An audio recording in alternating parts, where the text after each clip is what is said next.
Welcome to the Paintbrush Prairie podcast. I'm Kenzie Ashcraft, a boutique owner, firefighter wife, and mama of 2 cowgirls, homesteading on a cattle ranch in Oklahoma.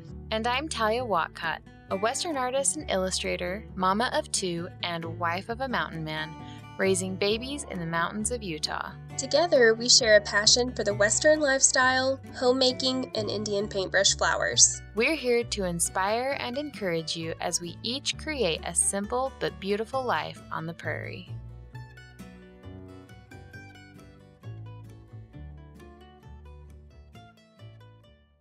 Welcome to episode 2 of the Paintbrush Prairie podcast, season 5. We decided to do something a little bit different, and we're excited about this episode. So we have heard, or you may have already heard on different podcasts, the What's Saving My Life episodes or favorite things episode. We're calling this our Prairie Picks, and it's just like a combination of some things that we're loving, and we're just gonna go with it and share what we are enjoying lately. It could be anything from a recipe to Favorite a show. favorite show, could be whatever. And we're gonna put that, or we're gonna link it what we can up in the show notes for you. But we came up with this idea because I was in the tractor this summer listening to some podcasts that I love, and they do these episodes pretty often, and they always end up being my favorite episodes. I've just been able to discover some really cool things that they've shared, and so I thought that would be a good idea for us to do with our listeners. And so, anyways, this is our very first Prairie Picks episode. Plus, I think it helps you kind of get to know the hosts a little better. You know what I mean? Like they become more of a real person. Because you'd be like, oh, I like that too. Yeah. And on Prairie Picks, it's not always, like I mentioned, it's not always something that we can link up. It could literally be like, hey, for instance, on this particular episode I was listening to, she describes about taking an actual lunch break, like actually sitting down, reading a book and enjoying her lunch. Like it could be something as simple as that. So anyways, that's just a little side note there. Right. And it will be from all aspects of life, just whatever we're into right now at the current moment, or whatever we've been into for the last month or so. So, do you want to start it off, Kenzie, with one of yours? Yeah, sure. Well, and I like this too because it feels like you're sitting down, of course, with a friend and sharing something that is helping you out or that you are enjoying, or kind of like big sister advice too. I like that kind of notion. So anyways, one of my picks or things that I am absolutely loving, especially in the season we're in, I guess you should say, is a podcast and website that I absolutely love called Smart Her News. This woman her name is Jenna Lee, and she actually used to be a news anchor in mainstream media, and she left, I want to say 6 to 8 years ago. She delivers non-biased, nonpartisan news, and not just politics either, like literally just current events as well. But she has been such a breath of fresh air I've been listening to her for over a year now. But especially, during this political climate we've been weathering. And it's nice to get news, like politics too, but just actual news, because I feel like you can't hear about anything else going on in the world without it being political. And so anyways, I just really appreciate her, and she gives facts. It's not anything catty, ugly. It's literally just the news. And I really enjoy her podcast. And she also has a newsletter called Scoop, and it's kind of like a roundup of stuff going on each week. So that's one of my first picks, and I will link her up in the show notes. Awesome. I'm going to have to look her up because I go on down some rabbit holes, and whether it's on YouTube or if I find a good podcast, but YouTube seems to be where I'm listening most of the time. Mm-hmm. So kind of going along with that, One of mine is a girl named Alex Clark. She's not really a girl.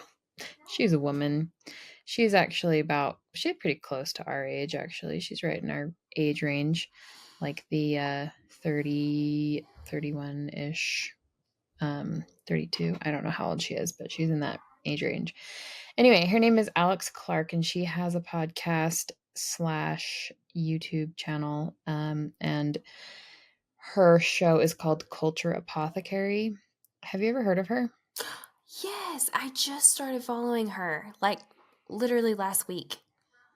Yeah. So I started listening and like watching her shows last year, and when I first started, she had just barely started getting into like holistic and health and kind of dabbling in that, but she had a different show called The Spillover, and it was mostly like pop culture and a little bit of politics. So she's kind of shifted her videos, and now she does like videos that are, oh yeah, I think I sent you one that she did on homeschool like a while back. She had interviewed a lady on homeschool, and it was just like the best interview on homeschooling I had ever heard at the time. Yes, you did. Yeah, I remember that now. But she does a lot where it's kind of focused on like alternative health or nutrition, or like, these like, I guess you could call them like controversial topics, but I love it. It's like, it just like hits the spot because she's kind of new to it herself. And so it kind of makes it interesting to listen to because she's not like necessarily an expert. She's kind of like learning along with the audience from the different guests that she has on. But she has like some major experts in their fields, and she's had like homeschooling people that talk about homeschooling. She's had people talking about like different ways of eating. Like she had Paul Saladino on talking about like carnivore diet and animal-based diet, and she talks about like all different kinds of things. She's had like the Weston A. Price Foundation on, just talking about like these like more crunchy type topics. And I just find her podcast really interesting.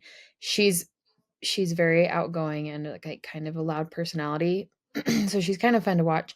I don't necessarily agree with her on everything that she does, and sometimes she says things that I am not like a huge fan of, just depending on the topic. But overall, like the guests that she has on are like really interesting to listen to. And she gets pretty deep with them. Like they're pretty long, usually like an hour, or like a half hour at least. Alex Clark on YouTube.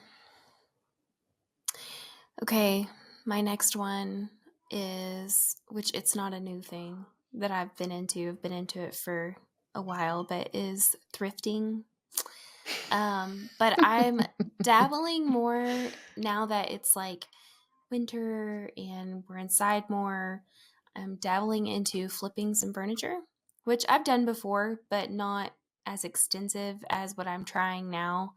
Like I've been trying to follow a lot of these Instagram accounts and YouTube accounts and like learn and figure out the right products to use and the correct methods for certain pieces of furniture. And anyways, since I have started my antique booth, I'm on the hunt for some furniture pieces. When I do sell something, I can, swap it.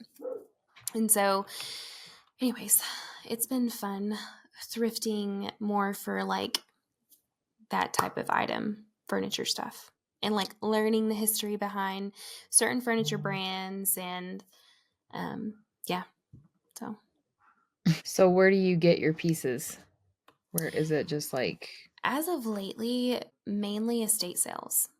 I feel like you get your best bang for your buck.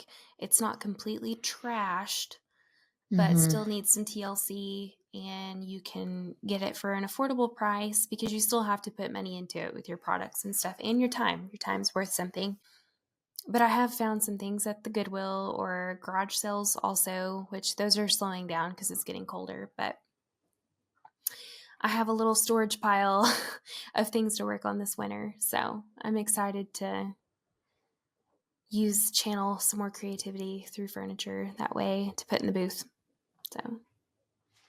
So are you like just painting pieces, or are you like stripping them and refinishing them, or so what are you doing?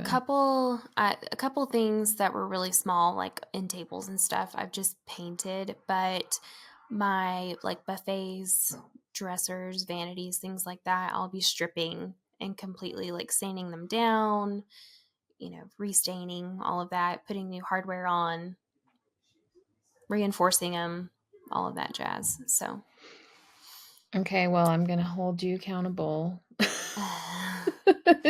I would I can't even film like normal things. Like it's probably why my engagement is crap, because I'm never in front of the camera showing anything, but I know I need to learn. I would eventually like put it on love to YouTube. learn. I know. I need help. Truly, I need help with our YouTube channel. I have a YouTube channel for our ranch, but obviously there's nothing on it. But yeah, eventually I would love to learn upholstery. Like that's my like end goal, is to learn how to really upholster items. I found, okay, this is like, I need to send you a picture. I meant to, but I found the most glorious like Meemaw rocker you've ever sat in. It is like the comfiest little, it's not a rocker, but it's not a glider. It's like in between.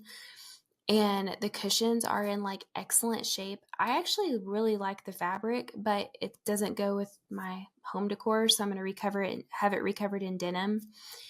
But I got this beautiful, like it is in perfect condition. Pretty sure it sat in Meemaw's house forever. But I got it for like $70. Like it's worth every bit of $500. It's amazing, but it's probably, I want to say 1960s, 1970s. Excellent. Wow. Like excellent quality made. Like they don't make furniture like that anymore. Right. But I've been wanting like a chair for our living room, and it's really small. So we don't have a lot of room for furniture. But we're going to try to switch some things up soon and get a sectional. And I've been wanting just a chair to like sit in, read in, whatever. And this is literally the chair that I'll rock my grandkids in. Like I'm so excited about it.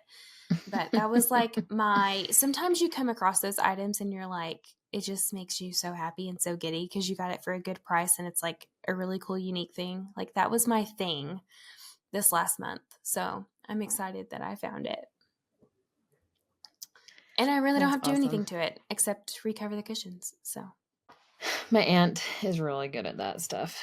She like gets thrifted pieces all the time and changes out the fabric on them, and I'm just like, I want to learn. it's an art. And like, yeah, you could probably, a lot of people can do it, but like to be good at it and because like these cushions, I'm definitely not doing it. I'm sending it to someone to do, but like they have like the piping around, they're like, it's not something I can just like sew up or whatever. Right. Okay. I love me a good thrift trip. Who doesn't? It's like it's like a battle, like weekly, where I have to like talk myself like off of buying something, because I get on Facebook Marketplace like just to when I'm like bored, which is not like I really have a lot of time to do it, but I'll get on there and it just feeds me everything I want to see, and then I'm like, ooh, I want to buy that. Oh, I want to buy that. But it always happens that I'll save things and I'm like, ooh, I'm gonna like save that, and then I look later and it's like sold. My entire list of saved items is gone in like 2 days. I'm like, why do I even bother? Unless I'm gonna like actually go and do it. I know. But we can dream. I feel like anyway. with this booth thing though, like I have to do it a lot to kind of keep the booth fresh and like replace things. Yeah. But I think the more you do it, the pickier you get. So maybe that's not for everybody, but it's not, at first I'd be like, oh, I need to get this and this and before it sells. And now I'm like, Do I Yeah. really want it? Is that really a good price? Yeah, for sure. Just kind of going along with what I was talking about with Alex Clark, my husband Cody and I have started eating kind of different. Like, I don't know how popular it is because I'm in my own little bubble and I hear about these things and it's like not a big deal to me, but to other people, it's like I'm a wacko with like, I'm just completely off my rocker. But so we have kind of started to dive down the carnivore diet rabbit hole lately. We've done a lot of research on it and we have kind of decided that's where like the direction we want to go with our diet overall. So basically, if you aren't familiar, the carnivore diet is where you pretty much just eat meat. Which I know sounds crazy because when I first heard of it, I was like, that's crazy. How can you just eat meat? But these doctors and nutrition experts have done a lot of research and studying, and they've kind of figured out that vegetables specifically are kind of hard on your body and it's hard for your body to digest. But ultimately, it's because vegetables are plants and plants don't want to be eaten. They contain toxins to kind of prevent animals from eating them because they want to live, right? So obviously there's certain animals like that's what they eat and that's what they have to survive on, and like their bodies are designed to eat that way. Like cattle and ruminants, their digestive system is designed so that they can break down these really, really fibrous plant materials. But we don't have the same kind of digestive system. So the idea is that we are really meant to be more carnivores than what we are now, which is people consider us omnivores, right? A lot of people have bad reactions to certain vegetables and like even just peppers. Like a lot of people can't handle eating peppers. Like Cody was having reactions to bell peppers like recently, and I didn't realize it. I mean, when I was breastfeeding, I couldn't eat broccoli or cauliflower because it would just upset Briggs so bad. So the idea is that if you cut out vegetables, it's not that big of a deal because if you're eating your diet mostly meat, then you're getting all the nutrition you need from the meat because the animals you eat are eating the plants, and meat is a complete source of the vitamins that your body needs. However, we aren't doing like lion diet. The lion diet is when you're seriously just eating like red meat and that's like it. And it's very strict, like no seasonings besides salt. Like it's meat, salt, and water. Like that's that works for some people. And some people have like autoimmune conditions where this specific diet has shown that it is like curing people or at least helping them manage their autoimmune conditions. And it's like really amazing what it has done for a lot of people. But we are actually kind of following what is called an animal-based diet. So there's a guy named Paul Saladino, and he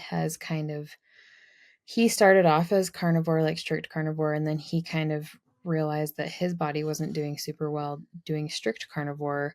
So he reintroduced fruits and dairy, and he does like raw dairy and honey. And so that's kind of what we've started to do, and we're kind of trying it. It's very low carb, obviously, because all you're eating is meat and fruit basically, and some dairy, which dairy has some carbs.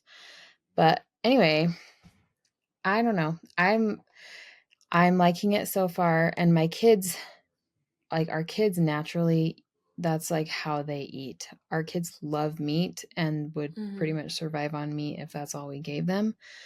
But they also like dairy and fruit. And I have the hardest time, and I've always had the hardest time with vegetables. I've tried everything to get them to eat vegetables.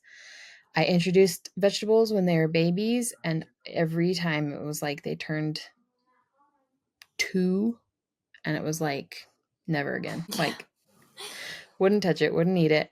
And I don't know, like I was so beating myself up for the longest time. Like, oh, my kids, like I can't get them to eat vegetables. Like I'm the worst mom ever.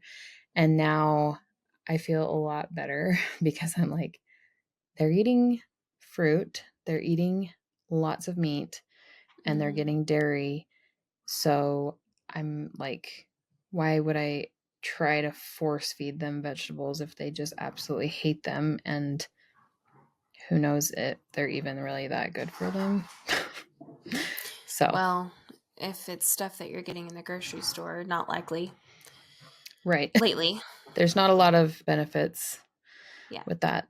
But anyway, so we're trying it just to see, because like Cody has, like, he's kind of always been on like this weight loss journey, but it always seems like he kind of like plateaus at a certain spot. And so he's hoping that with this different diet, it'll help relieve some of like his inner inflammation, and it might help him like let go of that, like the weight that his body like will not let go of. Yeah. So Zach's done that before. He's done the carnivore before, and he really liked it. It made him feel really, really good. We've even considered like trying it. I mean, I don't know if I could go full-fledged, but I don't know. We eat a ton of meat, so I don't feel like that's a problem at all. And we're not, I mean, we eat vegetables and stuff, but like we're kind of seasonal eaters. So we eat a lot more vegetables in the summer because we grow them. But, in the winter and stuff, it's a little bit harder. And then Paisley, like she literally eats meat and fruit. Like that child, but she's so healthy. Like she hardly ever gets sick. And she's always been that way. And I was kind of the same way. Like I used to beat myself up about her not eating like a lot of vegetables. And she'll eat some, like she'll eat broccoli and green beans and stuff, but she just has never been into a lot of vegetables. But she loves meat and fruit, meat specifically. Like the girl, we laugh at her all the time, but we tell her she's going to have to like marry a cattle rancher or something one day or someone with money, because she wants steak every meal like that. She just wants steak. Yeah, so, that's my kids exactly. Like I was talking to Briggs. I had made some ground beef today, and I was like, Briggs, you want some meat for lunch? And he was like, I want steak. I'm like, well, don't we all, bud? We don't have steak right now. But I will say, so we've kind of figured out a few little tricks to like meat, because like we have a lot of wild game in our freezer. We do buy like a half a cow. I think we're getting a whole cow this year, but we don't have like our own beef, which would be ideal. But in the meantime, because like our cow isn't ready yet, and so Costco, you can go over to Costco and get what's called a chuck roll, and it is just like a bunch of freaking meat, and it's all just like one big slab, and it's a lot cheaper to do it that way. And then you can cut it up into like the sizes that you want, and it's way cheaper than like going and buying. Like grocery store meat is not, I don't like eating grocery store meat for the most part, but sometimes that's just what you have to do. So I figured out that like ground beef, if you just put like ketchup and mustard, I know that's not, I will say like that's not very along the lines of like being strict, like you're not supposed to use that stuff, but I'm easing into it right now. I'm not very strict right now. Cody has been a lot more strict than I have, because I seriously just barely started. But Anyway, that's really good. Well, I think it just takes a little bit to, once you get into the routine, then you start feeling better and you're like, oh, this is awesome. And because I think it truly does help so much with inflammation, because our whole society, as a society, we all struggle with inflammation on And you don't even know it. a crazy level. Yeah. Right?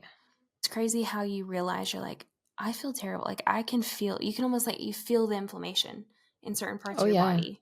It's crazy. Well, even just like we haven't been eating a lot of carbohydrates like we've eaten. Like right now I'm trying to eat less than 100 grams of carbs a day. Which like that still is like a fairly decent amount. But like I said, I am like gradually going down. I'm not going cold turkey because I can't quite do that at this point in my life. But like gradually working my way down is better. But if I do like eat something that I'm like technically not supposed to, like I can definitely feel it. Mm-hmm. And not only that, but I can actually see it on my body. Like I can physically see my bloat and stuff. So yeah. Anyway, there's that. Okay, well, another thing that I am loving lately is this company. They're an all-natural company called Primally Pure. And I started using their stuff a few months ago and kind of almost got into, like, I got not really caught. I applied to do like the affiliate thing where you can get a code or whatever, but I didn't share it because I'm like, I don't ever share anything unless I actually use this stuff and I believe in it and think it's good stuff. So I tried it for a month or two and I feel like the literal texture of my face, like, has completely changed. Like it feels so good. And I try to take really good care of my skin. I used to not, but now that I'm, getting older, I'm like, oh man, I can see those lines in the mirror. But anyways, I just really appreciate their company. A lot of people in the health and wellness industry I follow, like, say they're a good company too, like they vouch for them. So anyways, the serum is called Soothing Face Serum. They have like a couple other different products, but I put it on before I go to bed and it is like a dream when I wake up in the morning. Like it's so good and I don't have to worry about what I'm putting on my face. I don't have to worry about harmful toxic chemicals or anything. So anyways, I do have a code and I'll put it in the show notes. If anyone's interested in trying it, you get a little bit of a discount. I will say the price point is a little bit more on the expensive end, but it's because it's good stuff. Unfortunately, you have to pay more. Right. But I love everything that I've gotten from them so far. Well, cool. I'm going to have to try it. I've heard a lot about them, but I haven't really like known anyone personally that has used them. So talking about inflammation. So I am actually right about, I think it'll be about in a month, I will be celebrating 1 year of quitting coffee entirely. Whoa. So, which is like, I can't even believe I'm saying this right now because I don't like drink coffee, but I can imagine, like I was the biggest coffee drinker. Like I was like, I would joke that I was like on an IV drip of coffee because I would just drink it all day long. And I still love it. But I decided a year ago that I was going to quit drinking it. And I didn't know at the time like how big of an impact it would have because I was like, I had watched some videos and they were like, yeah, quitting coffee was the greatest thing I've done and it helped this and this and this. And I was like, yeah, okay, like whatever. Like I don't really think that's gonna happen. I don't think that I am gonna feel that different, except for like I'm gonna be hating life because I'm gonna be, having coffee withdrawals and all this stuff. Well, I did not have any coffee withdrawals.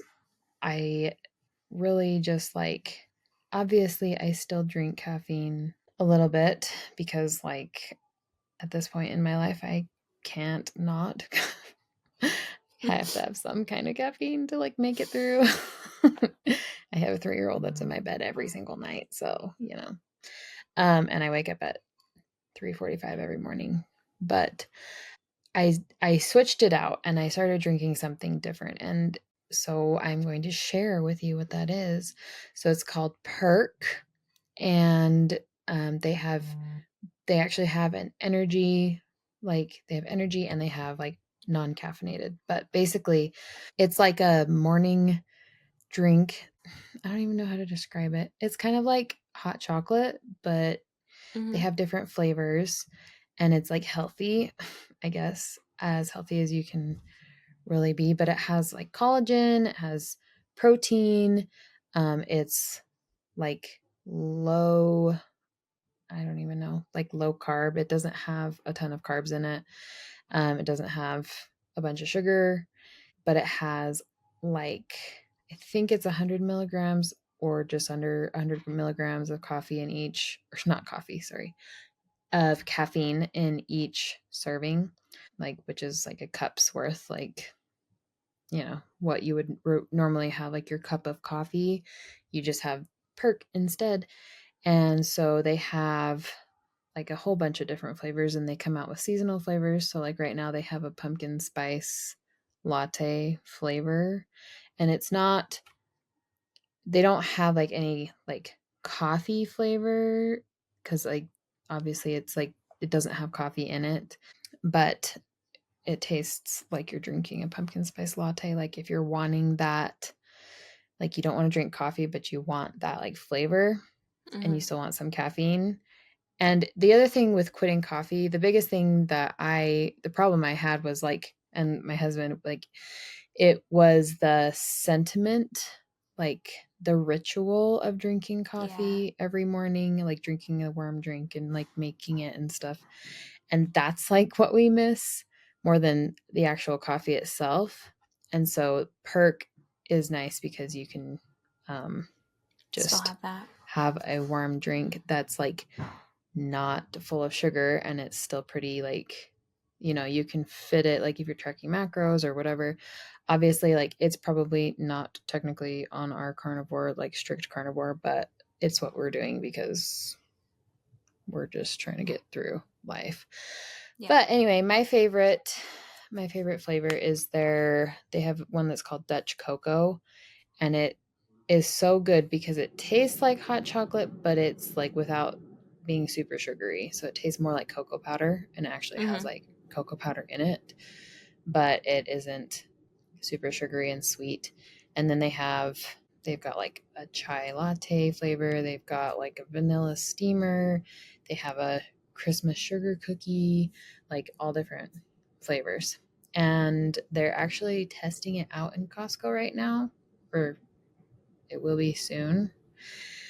So it may be in Costco in the future. But yeah, so just a fun fact regarding the inflammation. So I stopped drinking coffee and my acne went away. Like I struggled with severe like cystic acne, like deep, painful acne.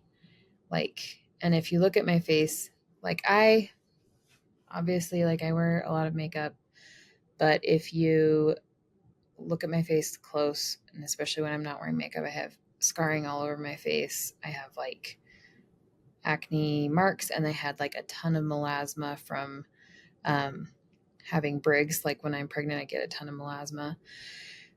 And I don't know if the melasma is related or if it's just my hormones and like my skin kind of like finally getting back to normal, but my melasma completely like went away for the most part. Like there's still a little bit, but it was really bad last year. And my acne, the only acne I get now is like I'll get like a couple of little tiny zits, like, you know, close to like my period. And then, or like if I'm stressed out, like I get like a stress zit here or there. But I More mean, the hormonal. hormonal stuff is like gone because I got rid of coffee. And it really was the coffee. It wasn't caffeine because I still drink caffeine, but it was the coffee. That's crazy. So yeah, I'm not a coffee drinker. Like, if I get one, I like cold drinks anyway. I don't like anything hot. I don't like hot chocolate. But if I were to get a coffee, it was always like, you know, a frappuccino or something. But I can only imagine like my husband quitting coffee or caffeine. That would be very difficult. I mean, I will say I am like a coffee drinker, but on like this Herbalife tea I have, like, I'm very hooked on it because like you said, I have to have some kind of caffeine, but it's better than, you know, drinking 4 cups of coffee today. Keep me awake. Yeah. Okay. So my next thing is, I know this is random, but my daughter's pig, Kevin Bacon. Y'all. Okay. So my husband showed pigs in high school. They used to raise pigs too. I showed goats and sheep, rodeoed, all that. I showed pigs one time and I hated it because my pigs were crazy. So all that to say, when our kids were starting to get into showing livestock, I was like, yeah, we're not doing pigs. Like, we're not doing it. I hated them so much. And my husband's like, they're awesome. Like, they're the best. His pigs were like dogs. I didn't have that experience. So I just figured, you know, we would have another thing like I had. Anyways, Paisley decided she wanted to show a pig this year. I was like, okay, whatever. This will be like a one and done thing. The whole family loves the pig. Kevin Bacon is like a member of our family now. He is so cute. He is like a puppy. Like, she takes him on walks, which if you don't know anything about showing pigs, like, you obviously, you don't have them a halter or anything on them. You literally have to like steer them. Yeah. And so they have to be able to walk. And anyways, like, they go on walks and you can like call him like a dog and he'll run to you, and he loves being scratched and he'll roll over like a dog and want you to rub his belly. And anyways, he's just been like a bright spot in our day, and he's just so cute.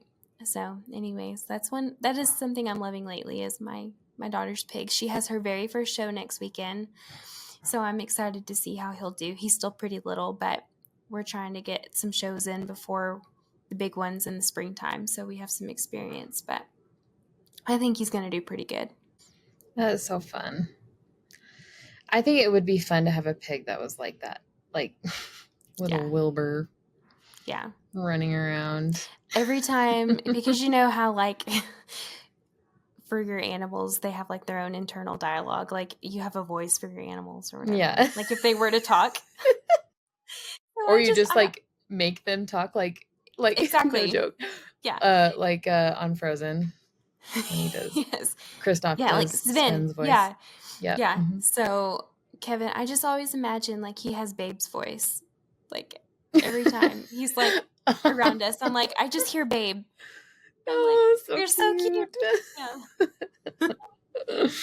Oh, that's so fun. But again, there's not many an animal I don't like, so. Well, you always get attached to him in some way.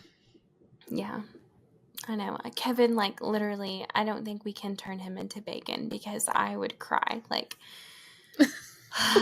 I can't do it. Like, you can't bond with them and then, you know, whatever. Yeah, it's harder when it's like, because like I showed a sheep and I was sad when he got sold, but then he was sold and he was gone, right? Like, yeah. Someone else can eat him. Can do it. But like. Yeah. Now, I mean, had some animals. I was like, take them. Bye-bye. Oh, like, yeah. Yeah.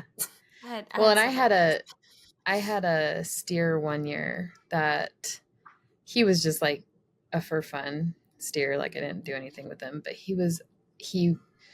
like when I got him, he was a bull and I didn't know anything. Like I didn't know anything.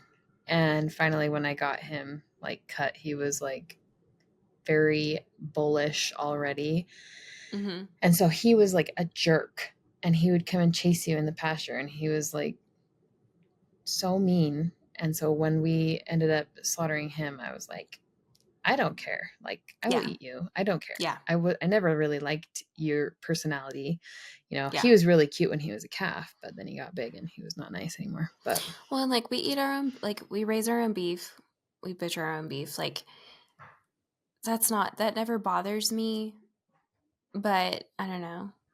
I guess when it's like an animal that you spend every day with and you go feed them and you hang out with them and you play with them, like you have a relationship, and I'm just like, oh, like I don't, that would make me really sad. But anyways, yeah, that's my other one, Kevin Bacon. Cute. So, something that I have really been like this entire year, it really has been a huge deal for me. So, I started getting lash extensions like when they were still pretty new. So 2012 was when I started getting lash extensions and got those until I had Cheyenne, and then I went a couple of years where I didn't have them because it wasn't making enough money.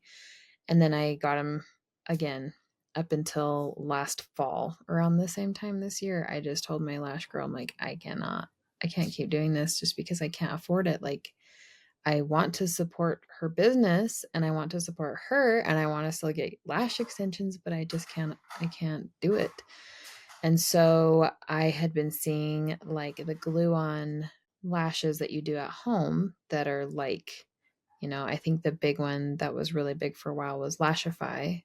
Mm-hmm. And I had seen a few different ones and I was trying to decide between like Lashify and Flutter Habit. Mm-hmm. And I ended up going with Flutter Habit. I haven't tried Lashify, so if you think Lashify is better, that's great. But I've just tried Flutter Habit and I love them. It truly is like the perfect middle ground. Like, I mean, if I could afford lashes still and I had more time and I could go and get them filled, 100% I would do that because that's like what I really, really like the most. But this is a really good option if you can't do that, but you still want lashes.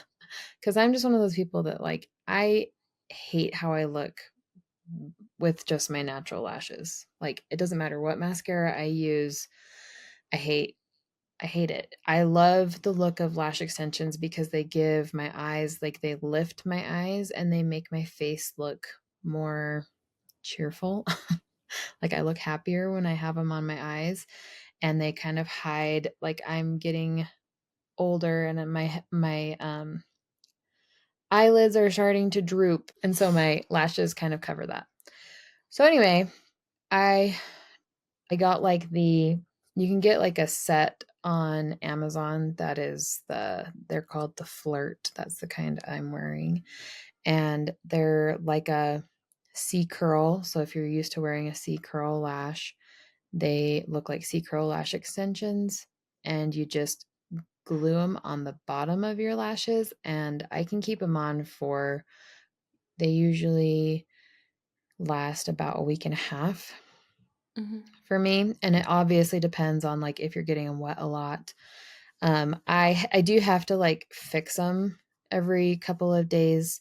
I'll have like my corners sometimes will come like off a little bit. Like sometimes my eyelids get really oily, especially if I'm working out a lot. So like my inner corners, I usually have to glue those like every other day. Like they'll like start peeling off, so I'll have to like re-glue them because I don't really have like lashes on the inner corners of my eyes. Like I have very sparse lashes and so they don't have a whole lot to hang on to. The glue works really well. Once you get the hang of it, it takes a few applications to get to where you're like not poking yourself in the eye and crying and making all the glue run everywhere and Like it took me a little bit to get used to them, but now I can put them on and it's like super easy because I don't like strip lashes. The thing about these lashes is they come in like these little chunks. So they're like already split into 4 little pieces. And so you just like glue each little piece on and it works a lot better than strip lashes. And it looks more natural and they really do look like eyelash extensions. Like I always get compliments on my eyelashes and I'm like, good. Thank you. They're glue on. So anyway, if you're looking for that, it's way cheaper. You can buy the set you can buy on Amazon. It's got like 6, I think 5 or 6 sets. And my trick is that I reuse the sets. Like you can clean them and you can just reuse them. You don't have to just like wear them for a week and then throw them away. Like they don't look quite as fresh and beautiful, but you can actually reuse them quite a bit before they get kind of worn out. So awesome. Much cheaper. My other one, which I've shared about a lot, especially on our clothing episodes, but is New Flora. Love that brand so much because it's, I don't know, it's like my capsule dream, I guess. Like I've slowly been building my wardrobe over the last year, like getting rid of things that no longer fit, making like a, not like a capsule, like, oh, I have 6 pieces of clothing, but you know what I mean? Like having pieces that I can wear in every season and mix and match with different things. Like I wear a lot of denim. I wear a lot of like creams, browns, neutrals. So like I can mix all of those colors and different things. But anyways, I really love the concept of their business. I love that they have one collection that drops every month and they have several pieces and it interchanges with all of their previous collections that they've launched. And their stuff is just so high quality and they do try-ons before all of their drops. I don't know. I love their whole business. It's a small business. It's a family-owned business. And I've had the privilege to like get to support them the last year and be an affiliate for them. So you can use my code anytime, Kenzie, for 10% off your order. But truly love their stuff. I wear something of theirs every day. So I love my New Flora clothes, but I love it because like I have gone through my closet and sold my stuff on Poshmark and I use my Poshmark closet money to like buy a piece every month from New Flora. So it's like a nice little treat that I didn't have to like dish out for. Mm-hmm. And so it's something fun to look forward to. See what they come out with every month. I think their clothes are so cute. I just need to like, maybe that's what I should do. Because I've started to get to a point in my closet because like I'm in a weight loss phase right now. And so I have like a whole closet full of stuff that doesn't really fit me right now. So I've started to get like a really critical eye about certain things. And I'm just like, yeah, maybe that like doesn't actually look that good on me. And maybe I can actually like just let that go. I need to get back on Poshmark. Yeah. Start selling again. I love that. I love it so much. Getting rid of stuff on there. And I feel like I make way more on there than I would selling it on Facebook, you know? And I like that they take care of the shipping label, everything. You literally just put it in a mailer and send it off. Well, especially if your stuff is good quality. Yeah, yeah. Like if it's good quality and is like more, not necessarily high end, but it's not like Walmart, you know what I mean? So I don't know. And I even feel like sometimes I found the stuff consignment. on there. Oh yeah. Like I shop on there a lot and you can even use, you know, if you don't want to have used worn clothes, like if like for instance, if you wanted a certain pair of shoes and you don't want to like get shoes secondhand, you can put a filter on there, new with tags, and it'll only show you those. So I really like Poshmark for that, but I have found several pieces, especially like vintage like denim jackets or like timeless pieces like that are just like so like they don't make them like that anymore. I have found some really good pieces off of there. Yeah, they have some good Pendleton stuff too. Yeah, they do. Okay, well, I also am going to mention the homeschool curriculum that we're using right now.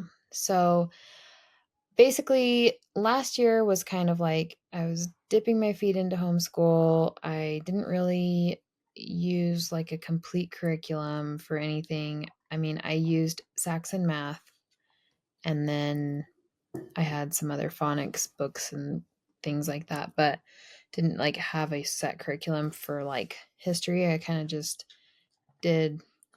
like flew by the seat of my pants and created my own.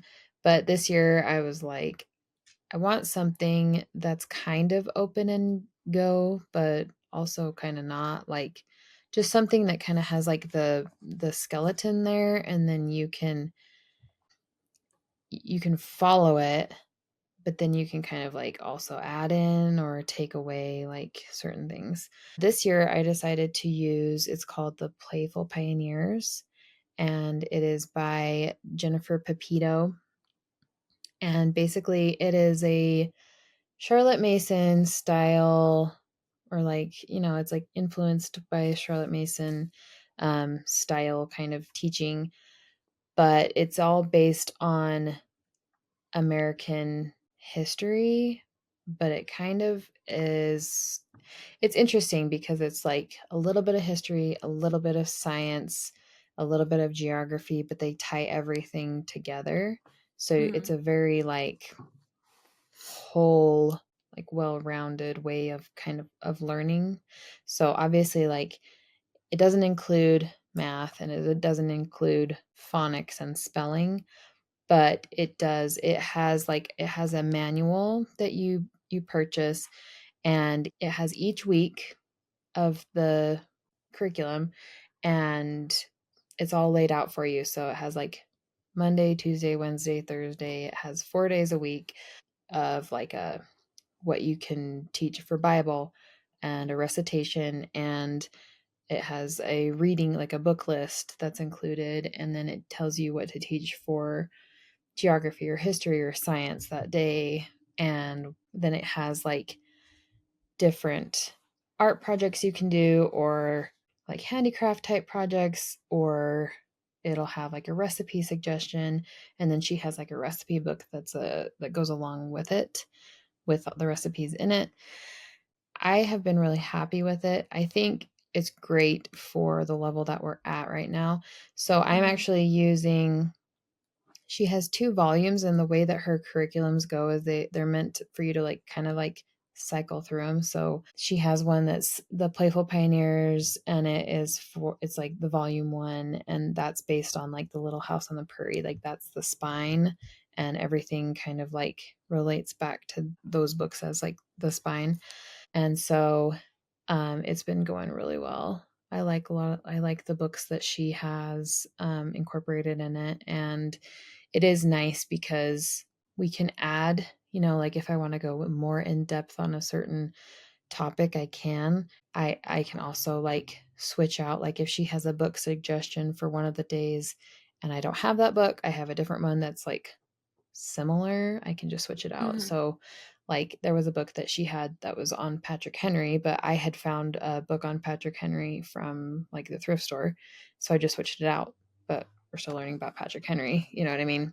Yeah. So anyway, it's really nice. I just needed something that was like kind of more laid out, so I didn't have to completely create everything from scratch when it came to the history and geography and like the recitation and the book reading and everything. So I've been liking that so far. So Awesome. Well, I guess to kind of go along with that, it's not solely our curriculum. It's kind of like a supplement for the days that I have to work and they have to come with me. but it's this, and I actually heard it on a podcast on one of their favorite things episodes this summer. So I thought we would try it, and it's really affordable. You can pay by the month if you want to, but it's called IXL Learning, and it's like an interactive online learning program, and it's for grades K through 12th. And they have everything from like math, science, government, history, language arts, and then they also have a foreign language add-on that you can purchase for like an extra $5 a month for like Spanish. I don't know if they have French on there, but anyways, it's a really cool program, and it's like literally unlimited questions and problems. And so it will, as your child like does a specific subject or whatever, it tracks their progress and kind of shows you like what level they're at or what their strengths are in that particular subject. And as a parent, you can have like multiple kids on your account, and then you have like a parent side. So say like I had to go somewhere one day and Zach's with the girls and they have the laptops or whatever, and he's not sure what to do. I can go in on the parent side and like put in assignments or like the subjects I want them to practice or work on, and it'll send it to their accounts. And so when they log in, they can go on there and just like start working on stuff. But I really like it too, because it's like once they kind of master something, it still incorporates that a little bit, but it keeps giving them problems that they need to improve on. And kind of like if they get it wrong, it'll tell them why and where they missed it or whatever. So anyways, it's just a really nice, like, I don't really want our homeschool to be all on the computer, but I do feel like they need to do some things on the computer. And so it also is kind of like changes it up a little bit for us here and there. So I felt like it was a really good, affordable option, and we do it, a few times a week. And it kind of helps me too on the days that like we're on a time crunch, but we need to do something. It's nice for them to be able to like hop on there and do some things. So How much does it cost? I want to say, let me look. It wasn't bad at all. And one thing I wanted to say to you is that it's like teachers are using it in actual schools too. It's not just geared towards homeschool. Mm-hmm. So you can join as like a family, a classroom, or a school district. And the family price is like $19.95 a month, but I used whoever I signed up, I guess whoever I heard it from, I used their code, so I got a discount. But it's $19.95 a month for the core subjects, and that's math, language arts, science, and social studies. Or you can buy like a single subject, you can buy a combo package, and it just goes down in price. But the highest is $19.95 a month. And then you can do your add-on package, and it's like a foreign language for $5 extra. But if you sign up for like a year, I want to say it saves like 33%. So you can buy the whole year for $159. Oh, that's pretty good. I feel like that's really affordable, because if you're buying all of your homeschool curriculum by subject and book, like it adds up fast per grade. Yeah. You're having to buy it for all your kids. So anyways, it's just a nice little something else for us. But I can't remember what I actually paid because I had that discount code, but it was a little cheaper than that. That's pretty good though. Like, I feel I'm kind of with you. Like, I don't really like to do most of the learning online or incorporating the computer, but at the same time, it's like, I feel like she kind of needs to like learn how to navigate and like use a device here and there. Well, and that's what, like, I've caught myself like wanting to get so far away from technology with my kids, but I also have to be realistic and know that, like, well, we're in a technological world. Like, they're going to be using computers. They're going to need to learn how to type and type well and fast. I mean, we took keyboarding in school. So anyways, Right. I'm just like, they need to be on computers too, but Right. it doesn't have to be the sole focus of their learning environment. I think they just need balance. Like, and especially I had the same thought. I'm like, well, basically like what my entire job is using Yeah. like a tablet and computer. I use it like 90% of the time. And so I feel like she needs to, at least be a little bit savvy with some of that stuff. I mean, obviously, Cheyenne's only 7, so I'm not super concerned about it right now. Obviously, it'll be much more of a focus as she gets older, but she has, with her school, so like she's doing a hybrid program. I don't know if I talked about it last time, but she goes to school for a whole day just once a week. So it's kind of like a co-op setting, but it happens to be a charter school. And the school offers, like a bunch of different computer programs that the kids can use, but the ones that I've signed up for, I hate. Yeah. So I'm trying to figure out some other ones. Yeah, it's been really neat. And like, since we've had like, it's an election year and things like that, the girls have been going over government and like the different branches and, the purpose. And so we got to start all the way from like local and went all the way up. And it kind of gives them like a perspective of how they all work and lead up to a bigger government. And so that was really neat to have that kind of broken down and go through that stuff in that program. So mine, this is going to be not a thing, but an action.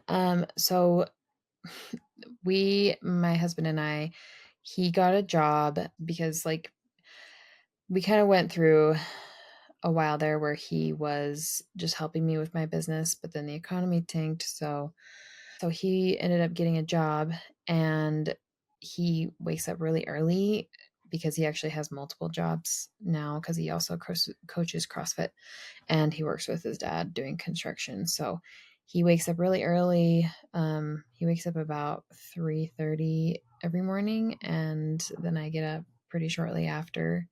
He goes to work, and then I just work until my kids wake up, basically, from about 4 till about 7. And like, I know for most people that just sounds like it would be absolutely ridiculous, like completely ridiculous to wake up that early in the morning. And it would be so absolutely miserable. But it actually is not as bad as you would think. I have been truly shocked at how much it has helped me. Like, I used to wake up when Cheyenne was little, before I had Briggs. I woke up at 5 and I would work for a couple of hours until she woke up.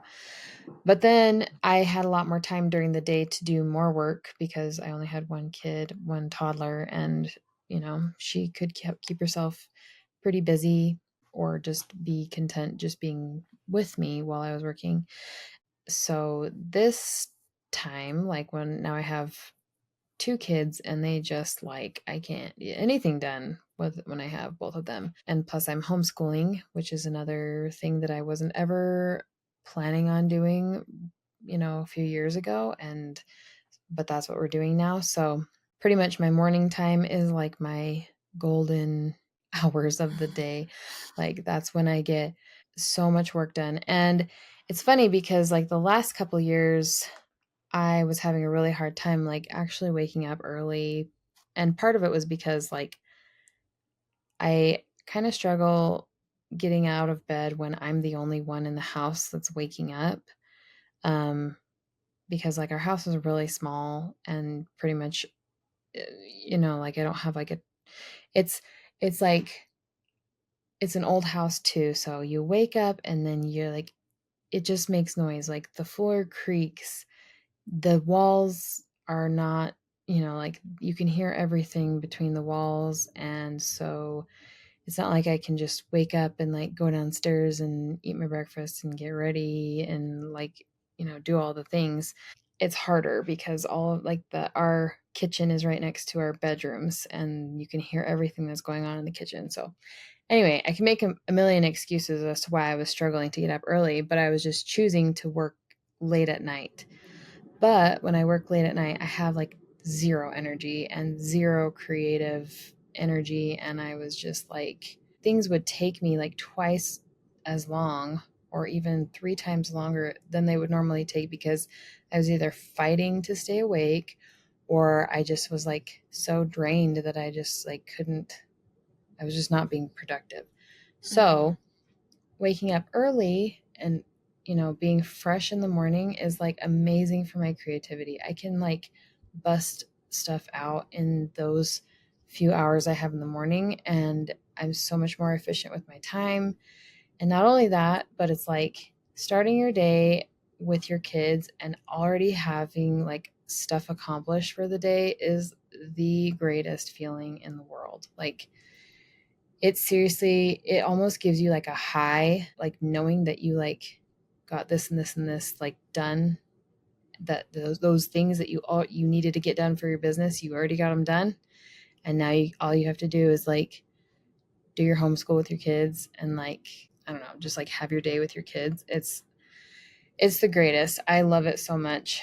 Even though it is really early, it's like a huge difference on the days when I don't get up, and which doesn't happen very often.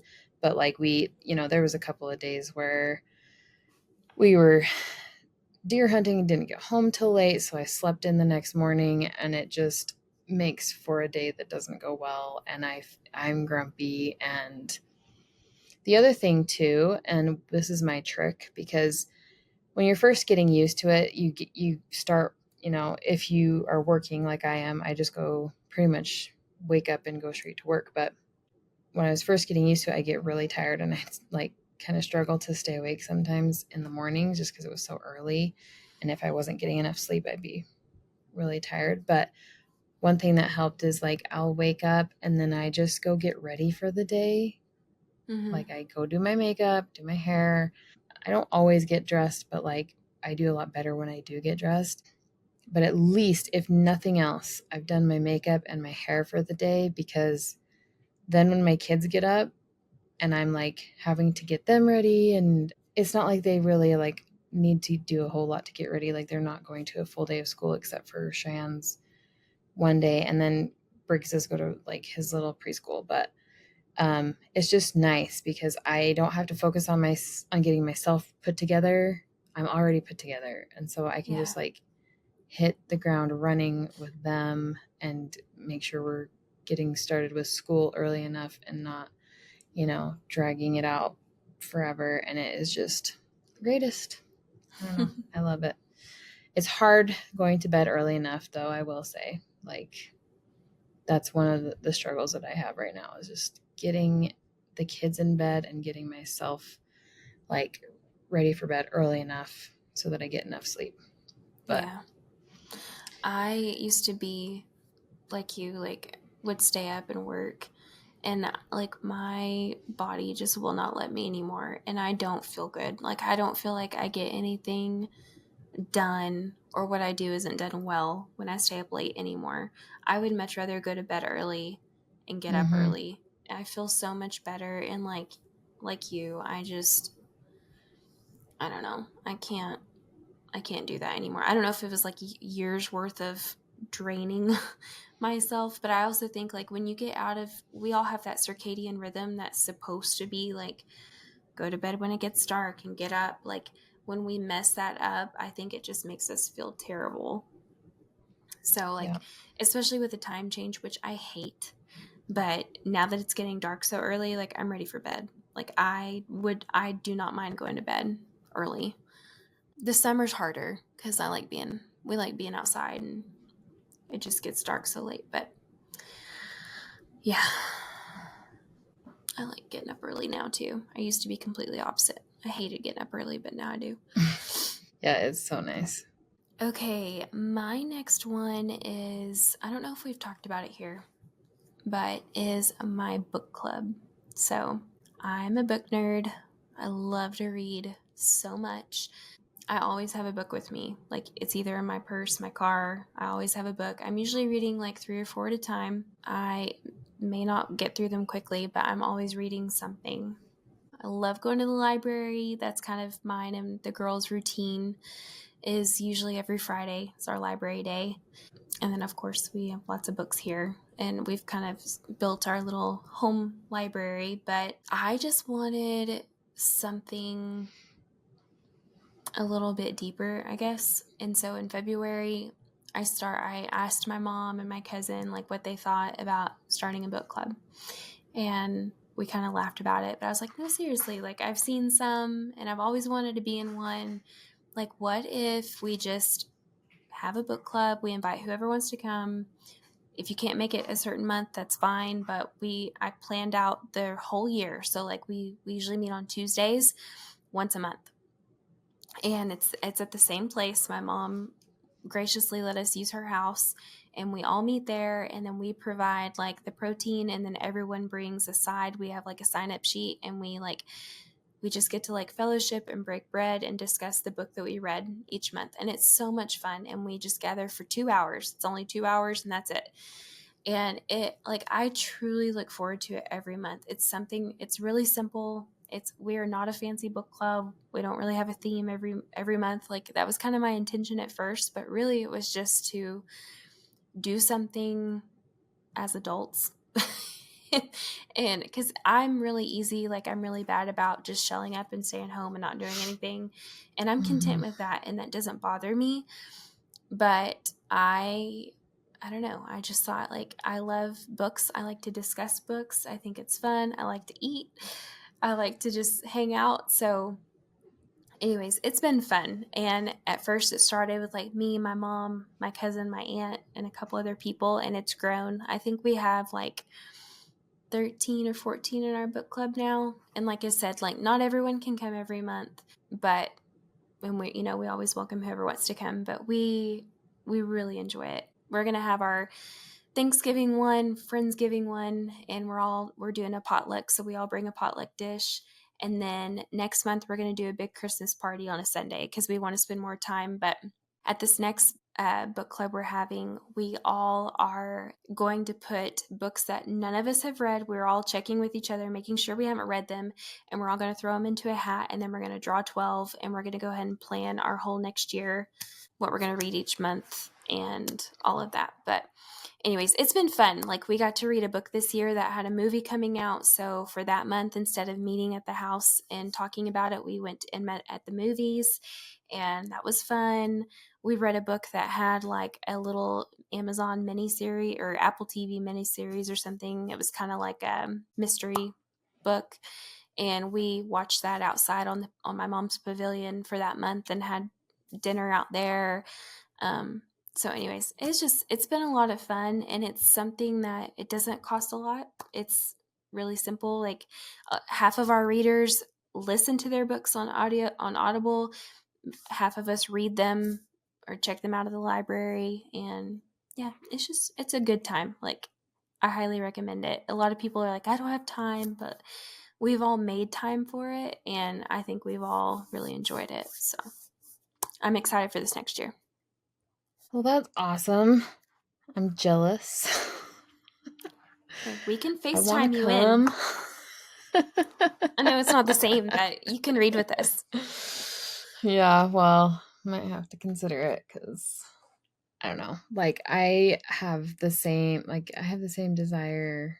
Like I want to get my sisters-in-law together and like do something. You know what I mean? Like where you can get together. I think a book club would be really fun. I love the idea of that. Well, and I will say, like, there's some times where, like, we have to bring our kids and we just bring them. We're like, please don't let that hinder you from, Oh, yeah. Because my husband, he's on shift a lot of the times that we have book clubs. So my kids are there, but they just go play outside or go in the other room and play with all the other kids. And that's been a good part, too. It's like it hasn't been a hindrance to not be able to come, I guess. But anyways, it's really interesting too to like learn more about your family and friends, like based on their reading styles or like their genres. Like I'm a big historical fiction person. I love like the historical fiction books. I'll read about anything, but then we have a lot of girls who are like, they want the thriller, like the true crime people, Yeah. And then we've got some that they're the romance girls, so, or the sci-fi people. So it's funny. Like I love it. But it's crazy to think that we've almost done it a whole year and we've like stuck to it. So it's been cool. And I actually got inspired. My hairdresser, she had started one last year and was telling me like all the things that they do and how fun it was. And so she was like, you should start one. And so we did, and it's been great. So Okay, so I don't listen to the radio at all, because I can't handle most things that are on the radio because I'm just, it's not my style. But recently, I finally like got the memo and discovered Zach Top, and oh Lord have mercy, Talia. No, I love him. I know you I'm have not. a whole story about Zach Top. It's my almost teenage daughter that's completely obsessed. Oh my goodness. I was like dying. She's obsessed. Well, yeah, you saw that. Yeah, you saw that on Facebook. Okay. Now, okay. So you already know. Yeah. I just think it's so cute. Yeah. So he just like popped up. I was listening to Spotify and he like, how Spotify will just like play you things that it thinks you want to listen to. But he popped up and I was like, what is this? Like, I feel like I'm like taken back in time. Like, I'm sure everyone listening to us is like, yeah, old news. Like, we know who Zach Top is. But like, I seriously just discovered him like a month ago. And I'm just like, thank you. Like, God or, whoever like inspired him to create his music. But I do have to laugh because I'm like, I'm pretty sure he wasn't even born when all that stuff was on the radio. No, I think he's like 20. He looks like he's in his 20s. Like he's like he got is. a baby face still. Yeah, he is. I mean, he dresses like the 90s, but I don't know. His music is very nostalgic because it sounds like the way stuff. He sings, like I seriously, when I first listened to him, well, so when I first heard, I don't even remember the first song I heard, but I was listening to it and I was like, I couldn't nail it down because I was like, it sounds like Alan Jackson, but it's also not. Like it's kind of like Tracy Bird, kind of like, like Brooks and Dunn a little bit. Like it's just like got that like pot. I love his voice and the way that he sings, like it's not like mannerisms, but like inflections that he uses. Like he sounds exactly like how people used to sound, like in the early 90s, you know what I mean? Like no auto-tune. No auto-tune, no like fake sounds and like overcomplicating stuff. It was just like country, pure guitar and these pure instruments and tons of fiddle and steel guitar and like what like the golden age of country, at least what I consider. I mean, I know a lot of people love like the really good old 70s and 80s. Like my husband really likes that time, but I love 90s country. So anyway, I love listening to him because it just reminds me of being a little kid. Well, I'll tell Paisley and she'll be very proud of you. Yeah. I knew she'd be a fan. Mercy, that girl, which goodness. I'm like, she's like, Mom, it could be worse. I'm like, you are right, child. It could be worse. So yeah, stick with that. Like, I think that's a good celebrity crush example of a man that she can like, Yeah. He's got a mustache. That's always a good thing. That's part of it. She's like, Mom, whoever I date, he has to have a mustache. I'm like, well, good luck with that. If they're your age, they probably haven't hit that point in their life. It's probably not going to happen. Like, They probably won't have a mustache till they're 25, but you know. Yeah. Sorry. Get a peel and stick, It's a good goal. It's a good goal. Oh, man. I'll do my last one, which is, we all have it. Like, it's not anything new, but actually utilizing my notes app in my phone. Yeah. Which I've always used it for certain things. Like, as women, I feel like we all have that baby name list on there. Who doesn't? I mean, really. Right. For the ones I'm not going to have anymore. They're still on there. But like, I literally have lists for everything. And this takes me back to another episode I listened to that was all about lists that inspired me to make like different lists for certain things. And so I won't go through them all, but like I have one for obviously like my to-do. I have one for like monthly bills. I have one for like, I have a list, and it's like really fun for me to just like write down like my favorite things I love. And then I also, like, Zach and I have shared notes together, which I like, because like especially if he's at the station or something, we can like share a note, and it's just something different. It's not like a text. It's something that like stays on our phone that we can reference. I have the girls like Christmas wish list. I mean, like literally all kinds of lists on there. It's probably my most utilized app now, other than like email. But yeah, I enjoy the notes app. Like, I can't believe I didn't really use it to its full potential until now. But there's lots of things on there. That's a great idea. I mean, I use it for some things, like if I need to make a quick grocery list. Yep, I have, got that on there. know, my password list because I have the memory of a squirrel. I have like my to-do things I need to buy, like that aren't groceries. I have let's see, what else do I have? I have like my prayer list on there, especially if you see something, I'm not going to remember it and I feel terrible. Like, if I tell someone I want to pray for them, I want, so I try to write it down. We have our favorite things. We have wish lists. We have goals, things we want to do. I have a list that's like gift ideas for certain things. So like if someone's having a baby, I don't know if anyone knows of, I'm sure you do, or if you follow The Lazy Genius, but I really like a lot of her concepts on things.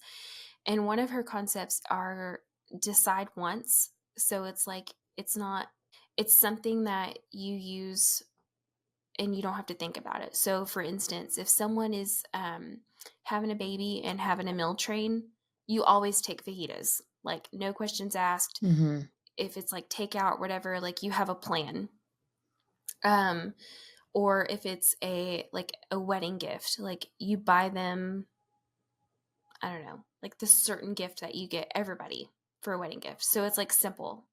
And so I have a list of like decide once things, or I have a gift list or whatever. Anyways, it's just a nice way to organize my OCD but ADHD brain. Like I feel like I have both, and it's the worst combination on the planet. It's like wanting to be so completely organized, but then like having so many tabs open, you can't function. I feel you there. And like I have a planner that I tried to write everything down in, but that wasn't working either. So that's another app that I've been trying to really utilize, is my Apple Calendar. I still have a paper planner because I like to write things down, but trying to utilize both of those and like make them work for me. Like, that's one thing why I could never be a Samsung or like Android user. I just don't get it. Like Apple, I feel like makes things so simple. It's so streamlined. Yeah, it really is. And it's such a good system. Like, as much as I want to hate it and want to not use it, it's like, I can't, like, it's just too good until someone comes up with something better. Then you got to switch it all. It's like, well, That would be great, but it's like the whole thing. It's like everything, I don't even, the whole cloud thing's still a mystery to me, but like everything's in the cloud and then having to switch everything over. I'm like, I just want everything like simple. Well, it's just nice, especially like with my job where I'm like moving Yeah. files constantly. That's like what I do. But it's like I can access the same thing on my phone that's on my computer, and then I can just like save it from this device, and then it's there, and it's just like seconds. You know what I mean?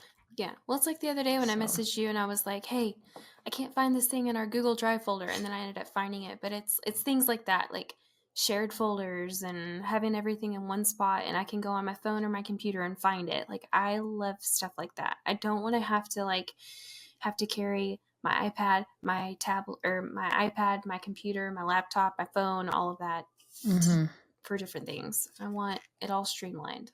that is the beauty of like the Notes app, is because it's like, you know, I can access the same notes from my iPad and on my computer and on my phone, and it makes it really nice. That actually reminds me. So I didn't think of this one, but I think I'm going to do this one as my last one, but it's similar to yours where you like said the Apple Calendar. So this school year, I decided that the only way that I was going to make this, like, make myself function and get everything done that I needed to was like I had to get extremely organized and very disciplined about things. And it's still a work in progress because I am naturally a very free spirit. And I want to do things based on my creative energy and my flow and where I'm hyper focusing at the moment. But unfortunately, life does not work that way. So I have to force myself to be disciplined. And it is very difficult for me. But the one thing I have found that has helped is like I have to, so I'm like a really good people pleaser. So if I have to meet expectations for someone else, like I'm much better at doing that than like just holding my own self accountable for things. So what I started doing, because I was like, I have to make sure that I'm doing school every day with the kids, getting my work done, you know, like making sure everyone's fed and the animals are fed and like the bills are paid and everything like that. And I have to make sure that we get as much done in the homeschool day as I want to get done. Like, and that does not happen every day, but that's not my fault. That's other people's fault. But, you know, I'm trying. So what I decided to do was I've just like I've had Google Calendar forever. Like I've always had a Google calendar. I have like several, but I really was like I was watching some videos on YouTube trying to figure out how to really time block and like really make everything work in a way that was visually like appealing, but also because I'm very like I have to have things that are like visually appealing, but also, you know, like could make sense to my ADHD brain. And so I basically have time blocked everything out. Like everything in my day has a block in Google Calendar, and I I color code everything based on the level of importance. So if it's like I have to like a meeting or we're recording a podcast or I have to take Cheyenne to ballet or something that's like an absolute like must do, has to go on the schedule, like can't miss kind of a deal, then I do that one color.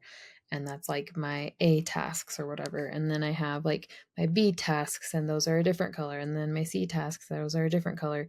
And the B tasks are like important things that have to get done every day, like, but they're kind of more everyday tasks. Like they're not special, they're just things that happen every day. So, like, I have to make dinner every day. I have to do homeschool every day. I have to do, you know, like get dressed every day. You know what I mean?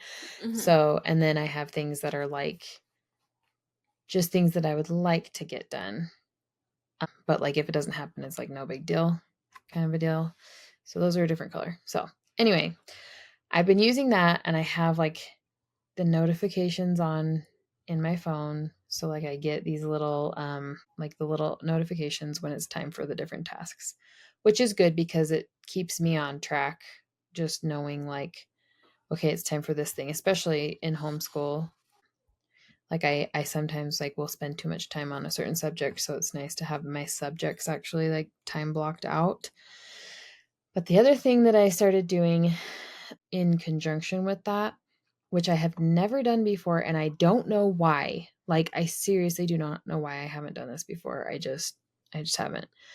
But I started setting alarms, like actual alarms, not just like calendar notifications, but alarms to go off when I have to leave, or like a few minutes before I have to leave to take my kids or pick my kids up or just do certain things that are very important.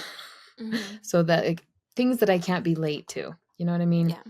Like I have struggled with being late and with keeping track of time pretty much my whole life. And now that I have done this, I am not late. And I don't have to worry about keeping track of time as much because I know I have my alarm set in my in my phone, and they're going to go off and give me enough time that I'm like, okay, my alarm's going off. That means it's time for me to get Briggs' shoes on or whatever, get a coat on, get him in the car so that we can go pick up Cheyenne from school or whatever it happens to be. Like I have to take her to ballet, and I have to make sure that we leave early enough so she's not late. And it's like sounds so basic when I'm saying it. It's like, well, duh, like that's what you would do if you didn't want to be late for something, but I just haven't ever done it. And it really helps. Like it helps me because before it was always like those like burdens of time that are just like hovering in your brain, like, oh, I know I have to do this today. I know I have to do this today. I know I have to do this today. And I have to make sure, keep checking the clock to like make sure that I'm like not going to be late or not get too far into a project and you're not paying attention to what time it is. It's like that whole burden is off of you now. And you don't even have to like stress about it. Like obviously you can check the clock, but like you know that alarm is set, and so it's going to help remind you when you need to get going, you know? Yeah. And also one last thing kind of going along with that, but like not just doing it digitally, but also putting it in my physical planner. Because for some reason, when I write things down, that's how I remember things. Like I can put them in my calendar, but the best thing is if I put them in my calendar and I write them down on my physical planner, then for some reason, I don't forget as easily. Well, I hope you guys have enjoyed our Prairie Picks, our very first one. We know that's cheesy, but we really couldn't come up with another alliteration, so we're going with it. We might change it. I don't know if we come up with something better. But it's, it's on track with the theme, so. Anyways, I hope you guys enjoyed it, and we'll try to do another one of these, in the future if you liked it. And yeah. Go over to our Apple Podcast or Spotify and make sure that you're subscribed, or I guess the little button doesn't say subscribe anymore. It says follow. So go follow us. And leave us a review and give us a rating. And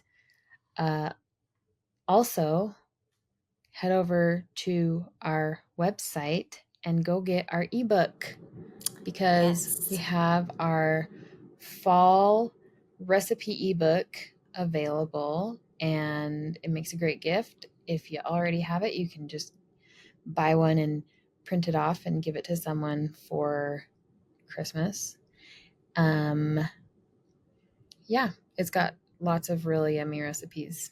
So that, if you buy our ebook, it helps support the podcast. It really, everything just goes right back into the podcast.